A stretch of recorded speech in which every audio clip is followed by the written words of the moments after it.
నమస్కారం అండి. మనం ఇప్పుడు కుప్పిలి పద్మగారు రచించిన అవసరం అనే కథను విందామా? ఎంత ఆలోచించినా జానకి చేసిన దుర్మార్గము, నీచత్వము, అసహ్యము ఏమిటో అర్థం కావడం లేదు. ఇన్నాళ్ల బంధాలు, అనుబంధాలు, ఇష్టాలు, అయిష్టాలపై బోలెడన్ని అనుమానాలు వస్తున్నాయి విజయ్కి. రక్త సంబంధీకులు. సరిగ్గా 3 ఏళ్ల క్రితం జానకికి ఏ సంబంధము కుదరడం లేదని భూకంపం వచ్చినంత తలక్రిందులైంది ఈ రక్త సంబంధీకులే. సంబంధం నిశ్చయమయ్యి పెళ్లి జరిగి అప్పగింతలప్పుడు కంటినీటితో బెంగపడింది ఈ రక్త సంబంధీకులే. పెళ్ళై సంవత్సరం తిరగకుండా యాక్సిడెంట్లో భర్తను పోగొట్టుకున్న జానకిని చూసి కన్నీరు మున్నీరుగా వస్తున్న దుఃఖాన్ని దిగమింగుతూ ఆమెకు అండగా నిలిచింది ఈ రక్త సంబంధీకులే. ఈరోజు ఆ జానకి చావు బతుకుల మధ్య ఆసుపత్రిలో ఉంటే అసహ్యించుకుంటూ జానకి బతకాలని ప్రార్థనలు చేస్తున్నది ఈ రక్త సంబంధీకులే. జానకికి క్యారేజ్ తీసుకుని ఆసుపత్రికి బయలుదేరినప్పటి నుంచి విజయ మనసు అదే పనిగా గతంలోకి పోతోంది. 6 నెలల క్రితం ఓ శనివారం రాత్రి అన్నం తిననని మారాన్ చేస్తున్న చిన్న కూతురికి జాబిల్లిని చూపిస్తూ పెరట్లో అటూ ఇటూ తిప్పుతూ అన్నం తినిపిస్తోంది విజయ. విజయ విజయ హడావిడిగా వచ్చాడు శ్రీధర్. ఏంటని ఆమె అడిగేలోగా త్వరగా వడ్డించేయి అన్నాడు.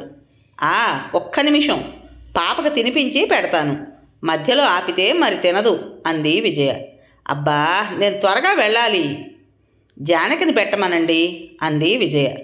అలాగే అంటూ వెళ్ళినవాడు వెళ్ళినట్టే వెనక్కి తిరిగొచ్చి తలనొప్పిగా ఉందట, పడుకుంది, అన్నం పెట్టమని నేను అడగలేదు అన్నాడు.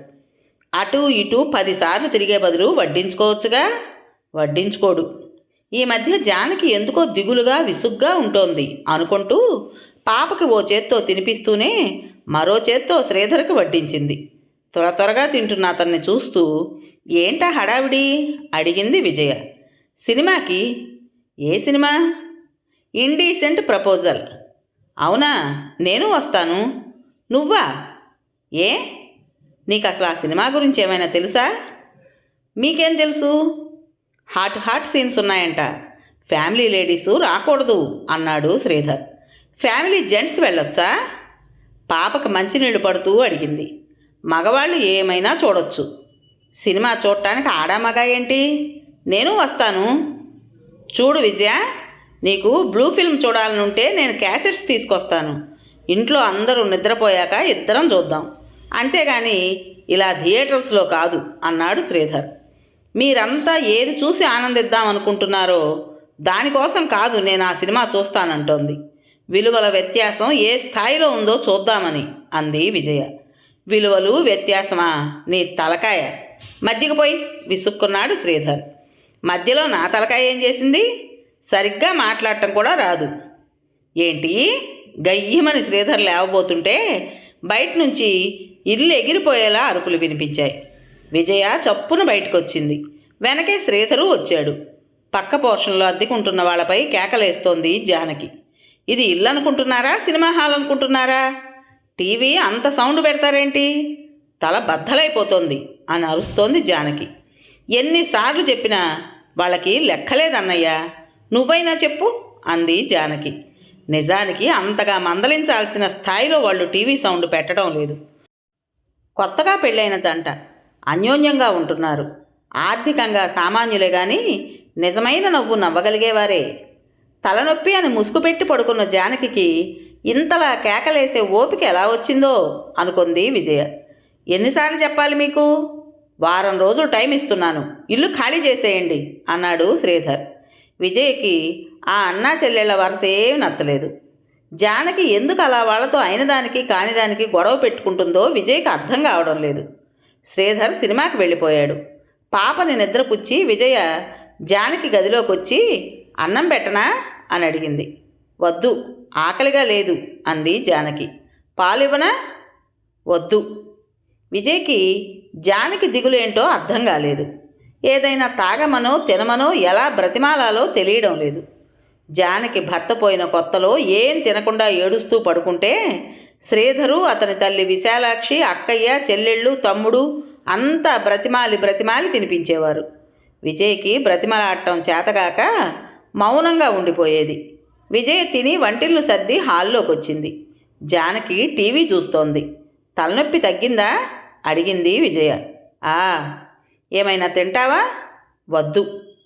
విజయ మరేం మాట్లాడకుండా మధ్యాహ్నం చదువుతూ మధ్యలో ఆపేసిన ముక్తి నవల తీసుకుని తన గదిలోకి వెళ్ళి మంచంపై పడుకొని చదువుతోంది. వదిన ఎంత అదృష్టవంతురాలో. ఏ చికాకులు ఉండవు. మంచి భర్త, 2 పిల్లలు, వంట చేయడం, పిల్లల్ని చూసుకోవడం, పుస్తకాలు చదువుకోవడం, మంచి ఉద్యోగం, తెలుగు లెక్చరర్. తన జీవితము ఉంది. ఎందుకు? 18 ఏళ్లకి పెళ్ళయింది. యాక్సిడెంట్లో అతను పోయాడు. ఇంటికొచ్చింది. ఇంటర్మీడియట్లో ఆగిపోయిన చదువుని కంటిన్యూ చేయించారు ఇంటిల్లిపాది. కాలేజీలో కూడా విసుగ్గా అనిపించేది. క్లాసులో తనొక్కదానికే పెళ్ళవటం, భర్త పోవటం జరిగింది. ప్రతి అమ్మాయి కళ్ళల్లో మాటల్లో పెళ్లి పట్ల ఎన్నెన్నో ఆశలు, కోరికలు. తనని చూసి అంతా జాలిపడేవారు. 19 ఏళ్లకే జీవితం ముగిసిపోయినట్టు మాట్లాడేవారు. ఆనందపోయిన బాధ ఉంది. జీవితం పట్ల ఇష్టమూ ఉంది. కానీ ఇంట్లో వాళ్ళు, బయట వాళ్ళు కూడా చదువుకోవడం కేవలం ఉద్యోగం కోసం అన్నట్లు మాట్లాడేవారు. బాగా చదువుకోవాలని పెళ్లికి ముందు నుంచి ఉండేది. డిగ్రీ పూర్తి కాగానే కిండర్ గార్డెన్ స్కూల్లో టీచర్ ఉద్యోగం వచ్చింది. ఇంకా చదువుకోవాలనే కోరిక ఉద్యోగం రాగానే తీరకుండా పోయింది. ఇంకా పై చదువులు వద్దనేశారు ఇంట్లో. ఉదయం లేవడం, రెడీ అయి ఆఫీస్కి వెళ్ళడం, సాయంత్రం ఇంటికి రావడం, టీ తాగి టీవీ చూడటం, తినడం, పడుకోవటం. ఇంతేనా జీవితం? తనకంటూ ఓ ఇల్లు లేదు. వేరే ఉండడానికి ఇంట్లో ఒప్పుకోరు. ఇది అన్నయ్య ఇల్లు. పిల్లల్ని చూస్తుంటే ఎంతో ముద్దుగా అనిపిస్తారు. తనకి సొంత పిల్లలుంటే ఎలా వస్తారు? మళ్ళీ పెళ్లి చేసుకుంటే ఎవరు చేసుకుంటారు? అసలు పెళ్ళి ఎవరు చేస్తారు? ఆలోచిస్తూ వదిన గదిలోకి వచ్చింది జానకి. విజయ పుస్తకం చదువుతుండటం చూసి, ఏం నవలా అడిగింది జానకి. ముక్తి అంది విజయ. ఎవరికి? చప్పున పైకి అనేసింది జానకి. విజయ కాస్త పరిశీలనగా జానకి వైపు చూసింది. జానకి ఎందుకు ఇలా ఏమిటోలా ఉంటుంది? అడిగితే చెబుతుందా? ఓ వారం ఆగితే అప్పటికి ఇదే ధోరణిలో ఉంటే అడగొచ్చు. ఆకలేయడం లేదు, కాసిన పాలు తాగు అంటూ మంచం మీద నుంచి లేచి వెళ్ళి పాలు వెచ్చజేసి తీసుకొచ్చి జానకికి ఇచ్చింది. పాలు తాగుతూ, ఆ ముక్తి కథ చెప్పు అంది జానకి. చెబితే బాగుండదు, చదువు అంది విజయ. ఇదివరలో జానకి పుస్తకాల గురించి అడగటం, విజయ్ చెప్పడం జరిగింది. కానీ జానకి వాటిని ఎప్పుడూ చదవలేదు. జానకి గడియారం వైపు చూసింది. 11 గంటలు అవుతోంది. ఈవేళప్పుడు ఇంత స్థిమితంగా మాట్లాడుతుంది. అదే అన్నయ్య ఉంటే ఈ పాటికి గద్దలుపులు మూసుకుపోయి ఉండేవి. ఆలోచిస్తూ జానకి కూర్చున్న చోటనే కాస్త వెనక్కి జరిగి పక్కపై వాలింది. సినిమా నుంచి తిరిగొచ్చిన శ్రీధర్ని హాల్లో పడుకోమంది విజయ. శ్రీధర్ కాసేపు పడుకున్నాడు. నిద్ర పట్టలేదు. గదిలో నిద్రపోతున్న విజయని నిద్రలేపి హాల్లోకి రమ్మన్నాడు. విజయ గది తలుపు బోల్టు పెట్టి హాల్లోకి వచ్చింది. జానకి మధ్యలో మెలకు వచ్చింది. మంచంపై విజయ కనిపించలేదు. గడియారం వైపు చూసింది. 2:30 అయింది. వేసి ఉన్న తలుపు వైపు చూస్తూ చిన్నగా నిట్టూర్చింది జానకి. వైవాహిక జీవితంలో అనుభవించిన దగ్గరతనం గుర్తొచ్చింది. జానకి మరి నిద్ర పట్టలేదు. తను మళ్ళీ పెళ్లి చేసుకుంటే ఇంట్లో ఆ విషయం ఎవ్వరికీ పట్టదే? ఆలోచనలతో తెల్లారింది. జానకి సోమరిగా మంచంపై పడుకునే ఉంది. విజయ లేచి ఎప్పటిలా త్వరగా పనులన్నీ పూర్తి చేసింది. పెద్ద పాపను రెడీ చేసి స్కూల్కి పంపించింది. చిన్న పాపను రెడీ చేసి తను రెడీ అయ్యి కాలేజీకి బయలుదేరింది. అప్పటికీ జానకి ఇంకా పక్క మీద నుంచి లేవలేదు. విజయ కాలేజీకి వెళ్లే ముందు జానకి దగ్గరకు వచ్చి, ఒంట్లో బాగాలేకపోతే ఆఫీస్కి వెళ్ళకు అంది. బానే ఉంది, వెళతాను అంది జానకి. విజయ కాలేజీకి వెళ్ళిపోయింది. జానకి పక్క దిగి ఆఫీస్కి వెళ్ళాలని రెడీ అవుతుంటే కాలింగ్ బెల్ మోగింది. జానకి తలుపు తీసింది. ఎదురుగా రమేష్, దూరపు బంధువు, వరుసకి అత్త కొడుకు. ఆఫీస్ పనిపై వచ్చాను, విజయక్కేది? బావ ఆఫీస్కి వెళ్ళిపోయారా అంటూ ప్రశ్నలు వేశాడు. జానకి అన్నిటికీ జవాబులు చెప్పి అతనికి కాఫీ కలిపిచ్చింది. స్నానానికి వేడినీళ్ళు అమర్చింది. అతను స్నానం చేసి వచ్చాడు. అన్నం తినేస్తారా? టిఫిన్ ఏమైనా చేయనా అడిగింది. అన్నం తినేసి వెళ్తాను అన్నాడు. జానకి వడ్డించింది. నువ్వు తినేసావా? డైనింగ్ టేబుల్ దగ్గర కుర్చీని కాస్త బయటకు లాగి కూర్చుంటూ అడిగాడు. తినలేదు ఇంకా. నువ్వు పెట్టుకో, తర్వాత తింటాను. తర్వాత ఎప్పుడు? ఒక్కదానివి ఏం తింటావు? పెట్టుకో చనువుగా చెయ్యి పట్టుకు లాగాడు. జానకి ఒళ్ళు జల్లుమంది. మౌనంగా వడ్డించుకుంది. రమేష్ తిని ఆఫీస్కి వెళుతూ సాయంత్రం వచ్చేసరికి 5 అవుతుంది, బావగారు వస్తే చెప్పు అని వెళ్ళిపోయాడు. ఎలానూ ఆలస్యమైందని మొత్తానికి ఆఫీస్ మాని టీవీ ముందు కూర్చుంది. అప్పుడప్పుడు అప్రయత్నంగా ఆమె చూపులు రమేష్ పట్టుకున్న చేతివైపు వాళ్తున్నాయి. 1:30 అవుతుండగా ఇంటికి వచ్చిన విజయ జానకిని ఇంట్లో చూసి, ఒంట్లో బాగోలేదా అడిగింది. బానే ఉంది అంటూ రమేష్ వచ్చిన విషయం చెప్పింది. 4:30 అవుతుండగా టీవీ ముందు నుంచి లేచి ఇంట్లో చెల్లాచెదురుగా ఉన్న వస్తువులన్నీ ఎక్కడివక్కడ సర్దింది. స్నానం చేసి స్టార్చ్ పెట్టిన కాటన్ చీరని నీట్గా కట్టుకుంది. ముఖానికి పల్చగా పౌడర్ రాసుకుని బొట్టు కాటుగా పెట్టుకుంది. అద్దంలో ముఖాన్ని 2-3 సార్లు చూసుకుని వచ్చి టీవీ ముందు కూర్చుంది. కానీ ఆమె చూపులు వీధి గుమ్మానికి అతుక్కుపోయాయి. శ్రీధర్ ఇంటికి వచ్చాడు. విజయ్ అతనికి కాఫీ అందిస్తూ రమేష్ వచ్చిన విషయం చెప్పింది. 6:30కి రమేష్ వచ్చాడు. కాఫీ ఇచ్చింది. రమేషు శ్రీధరు కబుర్లలో పడ్డారు. భోజనాల వేళప్పుడు విజయ శ్రీధర్కి రమేష్కి ముందు వడ్డించింది. తమని వాళ్లతో కూర్చోమని రమేష్ అడుగుతాడేమోనని ఆశపడిన జానకికి నిరాశే మిగిలింది. రాత్రి 10 అవుతుంటే శ్రీధర్ రమేష్ని పడుకుంటావా అని అడిగాడు. ఆ అన్నాడు రమేష్. అంతా నిద్రపోయినా జానకికి నిద్ర పట్టలేదు. ఏదో ఒక సమయంలో దొంగపిల్లిలా రమేష్ తన గదిలోకి వస్తాడేమో, నిద్రపోయాననుకొని బుగ్గపై చిన్నగా ముద్దు పెడతాడేమో, వస్తాడా, ఇస్తాడా? ఆలోచనలు ఊహలతో తెల్లారగట్ల నిద్రలోకి జారుకుంది జానకి. 2 రోజులు గడిచాయి. జానకి రమేష్తో చనువుగా మాట్లాడటం, చేరువుగా తిరగడం శ్రీధర్ గమనించాడు. జానకిపై కోపం వచ్చింది. ఎలా వారించాలో తెలియలేదు. రమేష్తో చనువుగా ఉండొద్దని జానకికి చెప్పు అని విజయ్తో చెప్పాడు శ్రీధర్.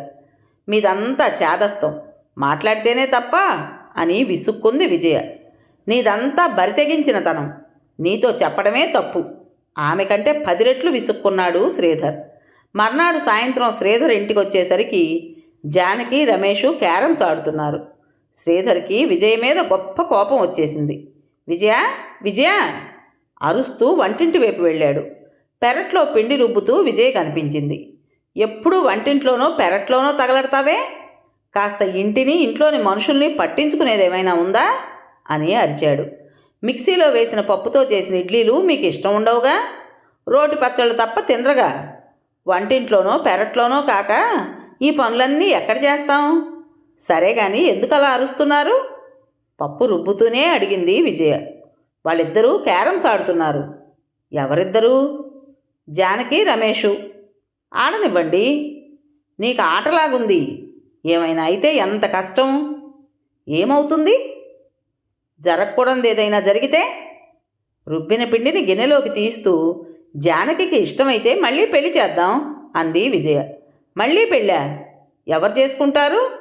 అన్నీ ఉన్నవాళ్ళకి ఒక్క పెళ్ళి కావడమే కష్టంగా ఉంటే భర్త పోయిన తనని ఎవరు చేసుకుంటారు? మొదటి పెళ్ళికి ఇచ్చిన కట్నం వాళ్ళు తిరిగి ఇవ్వలేదు. బోల్డంత డబ్బు ఖర్చు చేశాం. తిరిగి జానకి పెళ్లి ఖర్చులు భరించే స్థితిలో ఉన్నామా? ఇంకా పెళ్లి కావలసిన చెల్లెళ్ళు 2 ఉన్నారు కదా. నువ్వు ఇలా లేనిపోని ఆలోచనలు చేయకు, కాస్త జానకిని కనిపెట్టుకొని ఉండు అని శ్రీధర్ ఇంట్లోకి వెళ్ళి పాపతో కాస్త హోంవర్క్ చేయించమంది మీ వదినే. తనకి ఇంకా పని తెమల్లేదంట అన్నాడు జానకితో. ఎప్పుడూ పాపతో హోంవర్క్ విజయే చేయిస్తుంది. ఇవాళ కొత్తగా శ్రీధర్ అలా చెబుతుంటే జానకికి కాస్త ఆశ్చర్యం వేసింది. వదిన చెప్పిందా అడిగింది. అదేంటి, ఇందాకే పాపతో హోంవర్క్ చేయించింది కదా అంది జానకి. శ్రీధర్కి చిర్రెత్తుకొచ్చింది. ఏమో నాకేం తెలుసు, పోయి ఆవిడనే అడుగు అన్నాడు. జానకి తప్పనిసరిగా బోర్డు ముందు నుంచి లేవాల్సి వచ్చింది. వంటింటి గుమ్మం దగ్గర నిలబడి ఏమైనా పనుందా వదినే అడిగింది. మినప్పిండిలో రవ్వ కలుపుతున్న విజయ తల తిప్పి చూసి ఏం లేదు, ఎవరు గెలిచారు నవ్వుతూ అడిగింది. జానకికి అన్నయ్య తనని కావాలనే అక్కడి నుంచి పంపించి వేశాడని అర్థమైంది. తిరిగి హాల్లోకి వెళ్ళి ఆడే ధైర్యం చేయలేకపోయింది. భోజనాలు చేసి అంతా పడుకున్నారు. పక్క మీదైతే వాలింది కానీ జానకికి నిద్ర రావడం లేదు. మగవాళ్లతో కాస్త చనువుగా మాట్లాడటం అన్నయ్య భరించలేడు.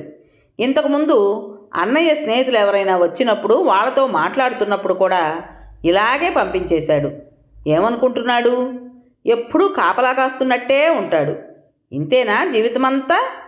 చదువు, ఉద్యోగం, సంపాదన, ఇంతేనా బతుకంటే? కాదు. వీటన్నిటి నుంచి భౌతిక జీవితం సుఖంగానే సాగుతోంది.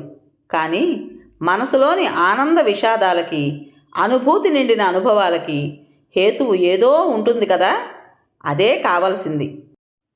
ఇంట్లో వాళ్ళు చేసిన పెళ్ళి, తప్పనిసరి పరిస్థితిలో చదివించిన చదువు, దొరికింది కదా అని చేయిస్తున్న ఉద్యోగం ఏది తనలోని ఇష్టాలకి రూపం కాదు. తన ఇష్టాలకి, కోరికలకి చోట్లేదా ఈ జీవితంలో? మనసు, శరీరము కోరుకునే వాటికి స్థానం లేదా? అలికిడైతే తల తిప్పి చూసింది జానకి. గుమ్మం దగ్గర శ్రీధర్ ఆమె గదిలోనే ఉండడం చూసి తిరిగి తన గదిలోకి వెళ్ళి పడుకున్నాడు. అప్పుడొచ్చింది జానకికి దుఃఖం. ఎందుకింత కాపలా? ఇంతేనా ఎప్పుడు? ఈ కాపలా తప్పదా? విజయ, నిద్రపోతున్న విజయని లేపాడు శ్రీధర్. ఏంటండి? జానకి గదిలో పడుకో. ఏంటి? జానకి ఏం చేస్తుందో ఇప్పుడే చూసొచ్చాను. నిద్రపోతోంది. ఎందుకైనా మంచిది నువ్వెళ్ళి అక్కడే పడుకో అన్నాడు. ఏం మనిషి? మనిషి అంత మనిషికి కాపలా ఏంటి? రోజు రోజుకి మతి పోతున్నట్టుంది. శ్రీధర్ తండ్రిది ఇదే బుద్ధి. ఎప్పుడూ కాపలా కాస్తున్నట్టే ఉంటారు. చూడండి, జానకి చిన్నపిల్లేం కాదు. తన జీవితాన్ని తాను నిర్ణయించుకోగలదు. నా కాపలా, మీ పహరా ఏం అక్కర్లేదు అంటూ అటు తిరిగి పడుకుంది. శ్రీధర్ శాంతంగా ఉండలేక తిరిగి వెళ్ళి జానకిని చూసొచ్చాడు. 2 రోజుల తర్వాత రమేష్ వెళ్ళిపోయాడు. జానకి ఉత్సాహం అణగారిపోయింది. పాపకు చదువు చెబుతోంది విజయ. వీధిలోంచి కేకలు. విజయ్ బయటకు వచ్చింది. పక్క వాళ్లతో టీవీ సౌండ్ ఎక్కువగా ఉందని గొడవ పెట్టుకుంటోంది జానకి. వారం రోజులుగా లేని గొడవ తిరిగి మొదలు. శ్రీధరు నోరు పారేసుకుంటున్నాడు. విజయ నిట్టూర్చింది. అద్దెకి ఉన్నవాళ్ళు ఇల్లు ఖాళీ చేసి వెళ్ళిపోయారు. కొత్త వాళ్ళు వచ్చారు. వాళ్ళకి 2 అబ్బాయిలు. పెద్దబ్బాయికి పెళ్ళయి 2 ఏళ్ళు అయిందట. శ్రీకాకుళంలో ఉంటున్నాడు. రెండో అబ్బాయి బిఈ చదువుతున్నాడు. అమ్మాయి బిఎస్సి చదువుతోంది. రెండో అబ్బాయి మాధవ్కి జానకికి మాట కలిసింది, చూపు కలిసింది. అవకాశం దొరికినప్పుడంతా మధ్యాహ్నం వేళ జానకి స్కూల్ నుంచి రాగానే కలుసుకుంటున్నారు ఇంట్లోనే. జానకికి ఈ స్నేహం, దగ్గరతనం ఎంతో సంతోషాన్ని, మరెంతో ఉత్సాహాన్ని కలిగించాయి. దసరా సెలవులకి శ్రీధర్ తల్లిదండ్రులు, చెల్లెళ్ళు, తమ్ముళ్ళు వచ్చారు. ఇల్లంతా సందడిగా ఉంది. విజయ్కి సెలవులు ఉండడంతో ఇంతమందికి వండి పెట్టడానికి కాస్త తీరిక చిక్కింది. వీళ్ళంతా వచ్చిన 2-3 రోజులు జానకి బాగానే ఉంది. 4వ రోజు నుంచి ఆమెలో విసుగు, చికాకు. వీళ్ళంతా ఉండడం వలన మధ్యాహ్నం వేళ మాధవుని కలవడానికి వీలు కావడం లేదు. మరో 2 రోజులు గడిచేసరికి అతనితో మాట్లాడకుండా ఉండలేని స్థితిలో జానకి రాత్రి అంతా నిద్రపోయాక మెల్లగా పెరటి తలుపు తీసుకుని వెళ్ళింది. ముందుగా అనుకున్న ప్రకారం మాధవ్ ఆమె కోసం నూతి చప్టా దగ్గర ఎదురు చూస్తున్నాడు. ఓ మూలకు కూర్చుని కబుర్లు చెప్పుకున్నారు. ఇలా 2 రోజులు గడిచాయి. ఓ రోజు రాత్రి నిద్ర మధ్యలో మెలకు వచ్చిన విశాలాక్షికి పక్క మీద కూతురు కనిపించలేదు. బాత్రూంకి వెళ్ళి ఉంటుందేమో అని అనుకుంది. 5 నిమిషాలు గడిచాయి. అయినా జానకి రాలేదు. పక్క మీద నుంచి లేచి చూస్తే బాత్రూంలో దీపం వెలగడం లేదు. హాల్లోకి వచ్చింది. అక్కడా లేదు. హాల్లో నిద్రపోతున్న జానకి 2 తమ్ముళ్ళు, తండ్రి అలికిడికి మేలుకున్నారు. జానకి పక్క మీద లేదు. వీధి తలుపు వేసుంది. ఏమైంది? ఆతృతగా శ్రీధర్ గది తలుపు తట్టారు. శ్రీధర్, విజయ లేచారు. శ్రీధర్ వంటింట్లోకి వెళ్ళాడు. పెరటి తలుపు గడి తీసుంది. తలుపు తీశాడు. ఇంటివైపు వస్తూ మాధవ్, జానకి దగ్గరగా, చాలా దగ్గరగా. జానకి భుజాల చుట్టూ మాధవ్ చేతులు. అటు వాళ్ళిద్దరూ, ఇటు వీళ్ళంతా శిలాప్రతిమలయ్యారు. అందరిలోకి ముందు శ్రీధర్ తేరుకుని విసురుగా జానకి వైపు వెళ్ళి ఆ చెంప ఈ చెంప ఎడా పెడా వాయించేశాడు. విజయ చప్పున ముందుకొచ్చి, ఏంటిది, మీకేమైనా మతిపోయిందా అంటూ శ్రీధర్ చేతుల్లోంచి జానకిని విడిపించింది. అసలు నిన్ననాలి, ఏం చేస్తున్నావు? నీకింట్లో అస్సలు బాధ్యత లేదు అంటూ విజయ జుట్టు గుప్పెట బిగించి తల వంచి వీపుపై పిడికిలతో ధన్ ధన్మని బాదాడు. ముదనష్టపదానా అంటూ విశాలాక్షి వెక్కెక్కి ఏడవడం మొదలుపెట్టింది. తమ్ముళ్ల చూపుల్లో అసహ్యం. నోటికి హద్దు పద్దు లేకుండా విజయని, జానకిని కలిపి తిడుతున్నాడు శ్రీధర్ తండ్రి రామనాథం. మాధవ్ కాస్త తేరుకుని ఇంటివైపు వెళుతుంటే ఈ అరుపులకి మేలుకున్న అతని తల్లిదండ్రులు, చెల్లెలు బయటకొచ్చారు. అద్దెకి ఉన్నవాళ్ళు ఇలాగేనా ప్రవర్తించేది? మర్యాదస్తులు అనుకున్నాను. వాళ్లపై విరుచుకుపడ్డాడు శ్రీధర్. పరిస్థితి ఏమిటో అర్థం కాని మాధవ్ తల్లిదండ్రులు శ్రీధర్ కేకలకి ముందు తెల్లబోయారు. అంతలోనే తేరుకొని విషయం ఏమిటో చెప్పకుండా ఎందుకలా నోరు పారేసుకుంటారు అంది మాధవ్ తల్లి వర్ధిని. ఆడపిల్లలతో ఇలానేనా ప్రవర్తించేది అన్నాడు శ్రీధర్. మొగుడు పోయిన వాళ్ళ వెంట పడాల్సిన అవసరం నా కొడుక్కేం లేదు. ముందు మీ అమ్మాయిని అదుపాజ్ఞల్లో పెట్టుకోండి అన్నాడు మాధవ్ తండ్రి. విజయ్కి ఎవ్వరి తరహా నచ్చలేదు.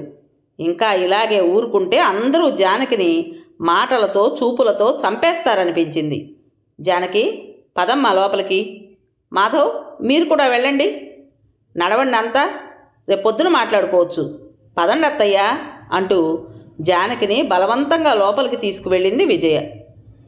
ఓ గ్లాస్ మంచినీళ్ళు జానకితో తాగించి, పడుకో, వాళ్ళ మాటలేం పట్టించుకోకు అని జానకి గదిలోంచి బయటకు వచ్చింది. అప్పటికి జానకి తండ్రి తమ్ముళ్ళు హాల్లో వారి వారి పక్కలపై వాలారు. శ్రీధర్ గదిలోకి వెళ్ళిపోయాడు. విశాలాక్షి గోడకు ఆనుకుని నేల మీద కాళ్ళు జాపుకొని కూర్చుని ఏడుస్తూనే ఉంది. అత్తయ్య, ఎందుకు అలా బాధపడతారు? వెళ్ళి పడుకోండి అంది విజయ. నీకేం తల్లి, ఎన్నైనా చెప్తావు. కన్న కూతురైతే ఇలాగే మాట్లాడతావా? సొంత చెల్లెలైతే ఇలానే పట్టించుకోకుండా వదిలేస్తావా? విజయని దులిపేసింది విశాలాక్షి. విజయ ఆమెకి సమాధానం చెప్పకుండా తన గదిలోకి వెళ్ళిపోయింది. అసలు ఇదంతా నీ వల్లనే. కనిపెట్టుకోకుండా ఆ పిల్లని గాలికి వదిలేశావు. నీకు అసలు బుద్ధుందా? కోపంగా అరిచాడు శ్రీధర్. ఏంటి, నా వల్ల జరిగిందా? బుద్ధి ఏంటి? జానకి చేసిందంతా బుద్ధి లేని సిగ్గులేని పని అయితే మీరంతా బుద్ధి లేని వాళ్ళే, సిగ్గులేని వాళ్ళే. పెళ్ళైన కొత్తలో ఆషాఢమాసమని మా వాళ్ళు నన్ను ఇంటికి తీసుకువెళితే మీరు ఈ పద్ధతులను ఎంతగా విసుక్కున్నారు. పుట్టింటికి వెళ్ళినప్పుడల్లా మీరు నన్ను మిస్ అవుతున్నానని గోల్ చేయలేదా? ఈ రోజుకు కూడా మీకు అన్ని సుఖాలు కావాలి, అవేవి జానకికి అక్కర్లేదా అని అడిగింది విజయ. తనకేం తక్కువ చేశాం? చదివించాం, అందరిలా బొట్టు కాటుగా పెట్టుకోమన్నాం, తినమన్నాం. ఉద్యోగం చేయొద్దన్నామా అడిగాడు శ్రీధర్. ఎందుకు చదివించారు? ఆ మాత్రమేనా చదువుకోకపోతే ఉద్యోగం రాదని, తనకంటూ ఓ సంపాదన లేకపోతే తన బాధ్యత మీ మీద పడుతుందని. బొట్టు, రంగు బట్టలు, పువ్వులు ఇవన్నీ ఇప్పుడు చాలామంది ఆమోదిస్తున్నారని మీరు ఆమోదించారు, అంతే. జానకికి ఏం కావాలో, ఆమె మనసు శరీరము ఏం కావాలనుకుంటున్నాయో అవి ఆమె పొందకుండా మీరంతా ఎందుకు కాపలా కాస్తున్నారు? పైగా మళ్ళీ పెళ్లి చేయడానికి డబ్బులు లేవంటున్నారు అంది విజయ. పెళ్ళి? శ్రీధర్ ఏదో చెప్పబోతుండగా గది బయట నుంచి కేకలు వినిపించటంతో శ్రీధర్, విజయ ఒక్క ఉదుటున బయటికి వెళ్ళారు. వంటింట్లో లొంగలు చుట్టుకుపోయి గిలగిలా కొట్టుకుంటుంది జానకి. చుట్టూ అంతా భయంతో ఆందోళనతో అరుస్తున్నారు. శ్రీధర్ భయంతో బిగుసుకుపోయాడు. మీరంతా తప్పుకోండి, హాస్పిటల్కి తీసుకువెళదాం. త్వరగా వెళ్ళి ఓ రిక్షా తీసుకురండి. శ్రీధర్ని తొందర చేసింది విజయ. శ్రీధర్ వణికే పాదాలతోనే స్కూటర్ స్టార్ట్ చేశాడు. నిద్రపోతున్న రిక్షావాడిని లేపి తీసుకొచ్చి జానకిని హాస్పిటల్లో చేర్పించారు. మింగిన పురుగుల మందు జానకి ప్రాణాలను తీయకముందే ఆసుపత్రికి చేర్చారు. మర్నాడు మధ్యాహ్నం అయ్యేసరికి పరిచయస్తులకి, స్నేహితులకి అందరికీ జానకి ఆత్మహత్యాయత్నం తెలిసిపోయింది. కారణం ఏమిటో ఇంట్లో వాళ్ళు చెప్పనూ లేదు, వాళ్ళు గట్టిగా అడగనూ లేదు. కానీ అందరూ దాదాపు ఒకే కారణాన్ని చెప్పుకున్నారు, వేరువేరు స్వరాలతో. ఎవడినో ప్రేమించిందంట, కుర్రాడు మోసం చేశాడంట, నెలతప్పిందంట, ఇంట్లో తెలిసిందంట. అన్నీ ఇలాంటివే. ఇంట్లో వాళ్ళు బయట వాళ్ళు అంతా ఏకమై అంతలా గుండెలు బాదుకునేంత చేయరాని పనా జానకి చేసింది అని ఆలోచిస్తూ హాస్పిటల్లో అడుగుపెట్టింది విజయ. విజయ వచ్చాక అంతవరకు జానకి దగ్గరున్న విశాలాక్షి ఇంటికి బయలుదేరింది. జానకితో బలవంతంగా అన్నం తినిపించింది విజయ. పక్కకి తిరిగి ఏడుస్తున్న జానకిని చూసి ఊరుకో అంది విజయ. ఎలా వదినా, ఎలా? రేపు డిశ్చార్జ్ చేస్తారంట. నా ముఖం అందరికీ ఎలా చూపించను? వెక్కుతూ అడిగింది జానకి. అందరిలా నువ్వు చేసింది తప్పని నమ్ముతున్నావా అడిగింది విజయ. జానకి ఒక క్షణం మౌనంగా ఉండి తర్వాత మెల్లగా, ముందు నాకేం అనిపించలేదు, అందరూ నానా రకాలుగా తిడుతుంటే సిగ్గుగా అనిపిస్తోంది అంది. నువ్వు అలా సిగ్గుపడే పనేం చేయలేదు. నువ్వు ఇలా అధైర్యపడకూడదు, ఎప్పట్లానే ఉండాలి అంది విజయ. నన్ను పెళ్లి చేసుకోమని మాధవని ఒప్పించాలని ప్రయత్నిస్తున్నారంట. ఇందాక అమ్మ చెప్పింది. మా ఇద్దరి మధ్య పెళ్లి మాటలు ఒప్పందాలు ఏమీ లేవు. అటువంటి ప్రయత్నాలేం వద్దని చెప్పు అంది జానకి. సరే అంది విజయ. జానకి ఆసుపత్రి నుంచి డిశ్చార్జ్ అయ్యి ఇంటికొచ్చిన 2 రోజుల తర్వాత జానకిని ఉద్యోగం మానిపించి తమతో ఇంటికి తీసుకువెళ్ళిపోతామన్నారు అమ్మా నాన్నలు. అదే మంచిది. ఇక్కడుంటే తిరిగి ఏ పిచ్చి పని చేస్తుందో. ఇప్పటికే నలుగురిలో తలెత్తుకు తిరగలేక చస్తున్నాను. నా ఇంట్లో ఉంటే బాధ్యత తీసుకోవాలి. ఇలాంటి వాళ్ళతో కష్టం అన్నాడు శ్రీధర్. విజయ మౌనంగా జానకి వైపే చూస్తోంది. శ్రీధర్తో మధ్యాహ్నం బండికి వెళతాం అని నీ బట్టలు సర్దుకో అంది జానకితో విశాలాక్షి. జానకి తన గదిలోకి వెళ్ళి పర్సుతో తిరిగొచ్చి చెప్పులు వేసుకుంటూ వదినా వెళ్ళొస్తా అంది. ఎక్కడికి ఆశ్చర్యంగా అడిగాడు శ్రీధర్. స్కూల్కి. వద్దన్నాంగా అంది విశాలాక్షి. నేను ఏ ఊరు రాను. ఇక్కడుంటే మీ పరువు పోతుందంటున్నారుగా. నా బాధ్యత కూడా ఎవరూ తీసుకోనక్కర్లేదు. వేరే ఇల్లు తీసుకుని వెళ్ళిపోతాను అంటూ విజయ్ దగ్గరకొచ్చి వెళ్ళొస్తా వదినా అంది జానకి. మెరిసే కళ్ళతో జానకిని ఆప్యాయంగా దగ్గరకు తీసుకుని చిన్నగా నవ్వింది విజయ. తేలికపడ్డ మనసుతో బయటికి నడిచింది జానకి. కథ పేరు అవసరం. రచించిన వారు కుప్పిలి పద్మగారు. విన్నారు కదండి. మరి ఈ కథ మీకు నచ్చిందా? నచ్చినట్టయితే లైక్ చేసి మరో నలుగురికి షేర్ చేయండి. అలాగే ఈ కథ పైన మీ విలువైన అభిప్రాయాన్ని కామెంట్ బాక్స్లో తప్పకుండా తెలియజేస్తారు కదా. మరి ఇంత మంచి కథను మనకు అందించిన రైటర్ గారికి మనస్ఫూర్తిగా మనందరి తరపున ధన్యవాదాలు తెలియజేసుకుంటూ, కొత్త వాళ్ళు కనుక మన ఛానల్ చూస్తున్నట్టయితే తప్పకుండా సబ్స్క్రైబ్ చేసుకోండి. రేపు మరో మంచి కథతో మీ ముందుకు వస్తాను. అప్పటి వరకు ఉంటానండి.